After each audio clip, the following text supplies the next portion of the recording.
Hi, good morning. Ayan, to this video mga langga, meron tayong harvestin. Ito yung ating bell pepper, oh. Yung bell pepper natin na nakatanim lang dito sa nakasingit dito sa tanim ko na mga pinya. Ayan, oh, silipin natin dyan. Ayan, oh. Diyan sila nakatanim. Diyan sila nabuhay kasi sila dyan. Ayan. May mga hinog na. Kukunin na natin yung kanilang mga bunga kasi magluluto tayo. Isasahog natin yung ating mga bell pepper na yan doon sa ating lulutuin. And hindi naman siya gaano kalakihan ang mga bunga kasi nga so nakasingit lang sila sa tanim ng aking mga pinya. Kaya ayan, limit lang talaga ang kanilang kasi nakapaso lang ito eh. Pero ganun pa man, may bunga sila. Ayun, oh, may mga bunga, oh. Ayan, ayan, oh. Aray, ang sakit talaga ng ng pinya.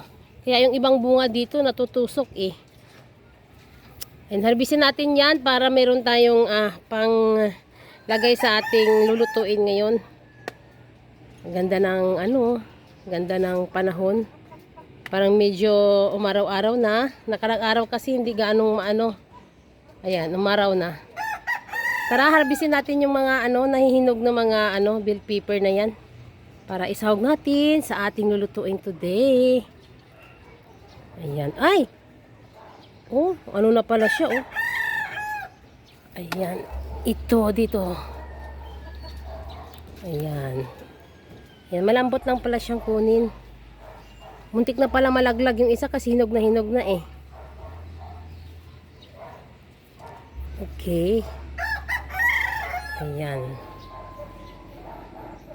Hindi siya talaga masyadong ilagay lang natin muna dito saglit.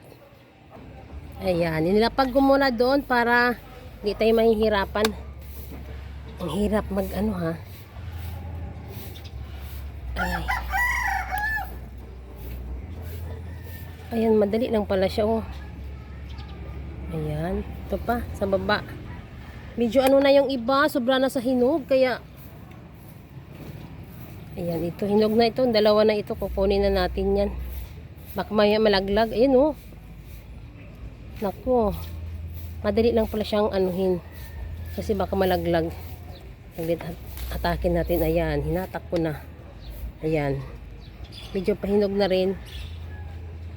Ayan, meron pa doon, oh, mga pa, medyo green pa, pero alanganin. Ayan, ito lang muna yung ating harvest ngayon para sa ating lulutuin.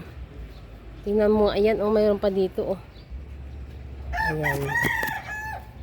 Ayan, makakalibre na tayo ng bell pepper kahit hindi siyang gaanong malaki kasi syempre, ayan, nakisingit lang kasi ito sa paso ng aking pinya. Ayan ang pinya natin dyan, oh. Dyan siya nakatanim, kaya ayan, medyo hindi talaga sobrang laki na bunga ng ating bell pepper. Okay lang yan, basta meron tayong ma-harvest. Marami rin siya naging bunga, oh. Ayan. Okay, ayan.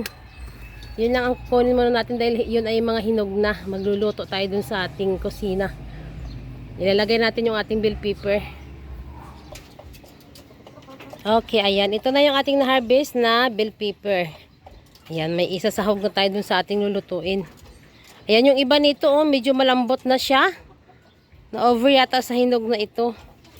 Ayan, meron na tayong mailalagay sa ating lulutuin ngayon. Ang ating bell pepper. Tara, baba tayo at magluluto na tayo. Okay, ayan, nagluluto na tayo langga ng ating tilapia. Ayan, ginataang tilapia tayo. So, itong ating ilalagay, itong ating na-harvest na mga bell pepper at saka ang ating spring onion. Ayan, nag-harvest din tayo ng spring onion doon. Tsaka yung ating bell pepper, ito ang ating ilalagay dyan sa ating ginataang tilapia. Ayan, may timpla na po yung ating tilapia dyan. Ayan, pinapakuluan na natin para lumambot yung ating tilapia.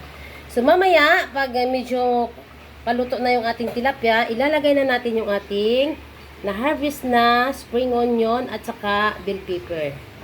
Ayan, takpan muna natin to. Kumukulo-kulo na yung ating tilapia, oh.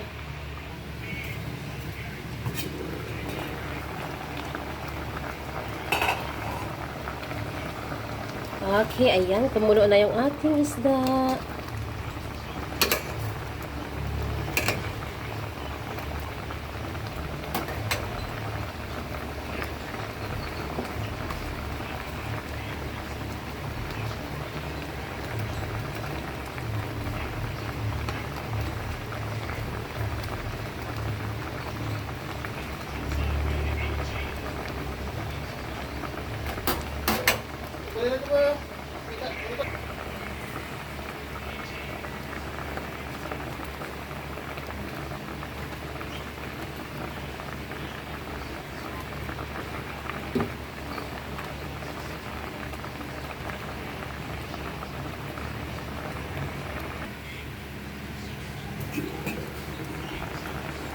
Wow! Ang ating ulam for today, ang ating tilapia. Yan, maluluto na yung ating tilapia. Gusto ko kasi sa tilapia, medyo may sabaw-sabaw ng konti. Ayan, luto na yan.